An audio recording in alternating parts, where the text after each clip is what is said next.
I like Detroit so far, I'll tell you that much. I'm schwitzing. Is anybody else? You're totally schwitzing. Okay, cool. Feel connected with my ancestors.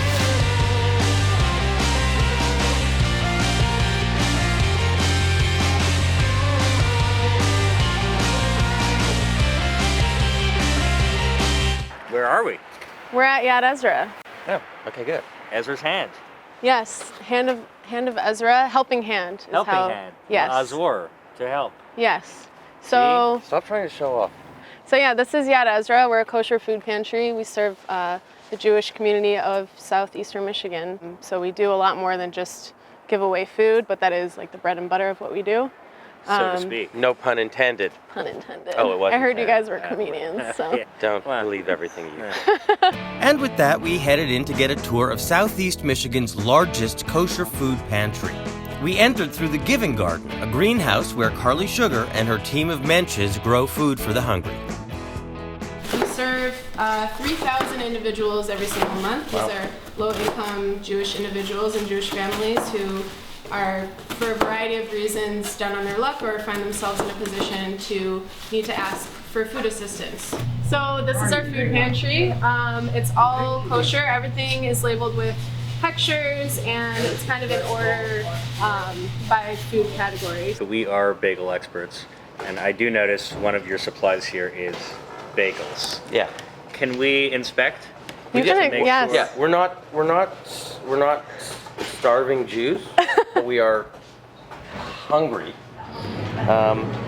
I wouldn't eat this personally because they're kosher. So you don't eat I things only if eat they're Yeah, this kosher. whole place is not. Yeah, this is not for us.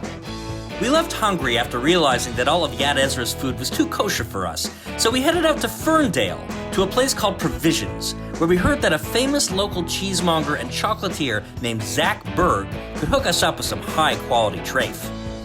Zach Berg. Jewish fella? You must hear a lot of puns in this I do. place. I do. Yeah. A lot of Jews for cheeses, you know? You are Jewish, right? I am. I'm a member of the tribe. I think you're also known for serving pork. I am. I am a Jew-loving, or a pork-loving Jew. A pork-loving Jew. And Yeah. a Jew-loving, you're a, oh, never mind, I won't go. We're actually located in a butcher shop. Some of the best Michigan meats that I've ever seen. And then we added a cheese guide to your butcher shop experience. And then we also carry chocolates. So my partner Will is a chocolate expert. I'm the cheese expert, and then the butchers take care of all the other proteins. I think we should try the Michigan cheese first. Okay. So this is a goat cheese. You can always tell goat cheese because it's bone white, right? Cows carry keratin from the grass, so they get a little yellowish. Goat milk is always going to be bone white, and this is actually ash, the dark colors. The ash is edible. Everything is edible. You see mine's almost gone already. L'chaim. Kiss my ash. So in this variety. theme, we're going to try, because we tasted all these goat milk, we're going to end with a nice goat milk chocolate. Chad God, yeah. Chad God, yeah. L'chaim, to try. Detroit.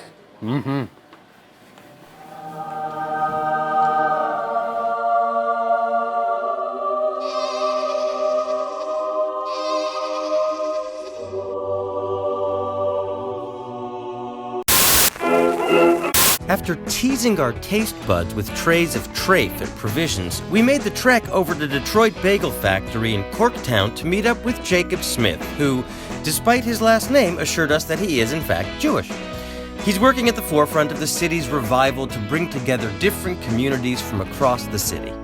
What's particularly interesting about Detroit that is unique compared to especially other American cities, but I think cities around the world, is that Detroit and the suburbs for many years were very, very separated, almost like there was a wall in between. We didn't come to Detroit growing up. So despite the fact that I'm from West Bloomfield, about 30 minutes northwest, despite the fact that my grandparents are from Detroit, so I have proud family history here. For my parents' generation especially, and for the generation before, Detroit was just not a place that we visited for a wide variety of reasons, rooted in anything from ignorance, fear, whatever the case may be, fear of the unknown.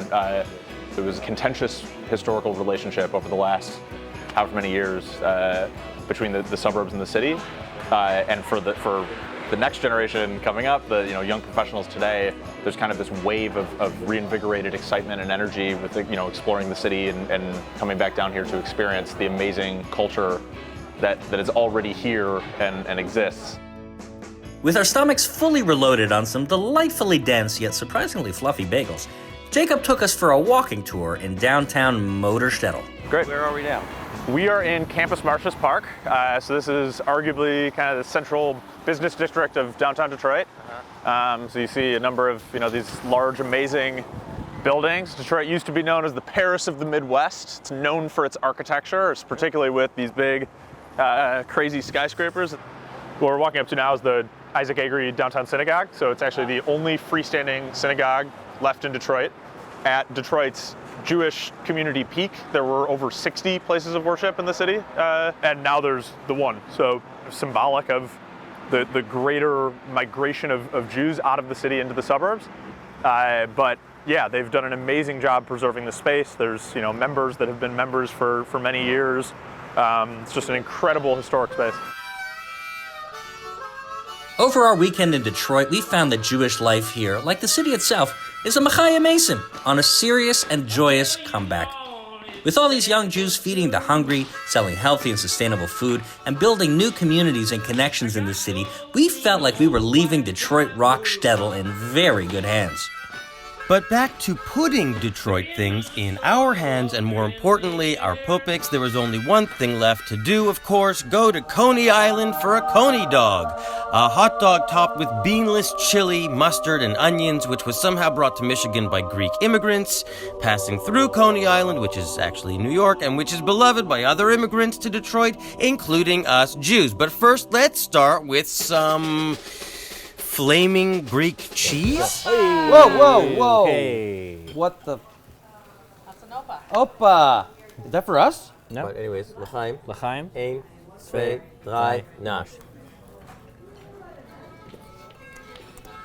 It's lovely.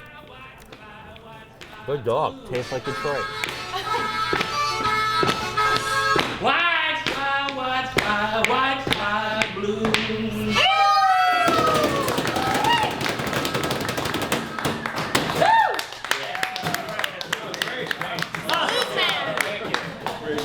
All right, you just gave us the soundtrack to our entire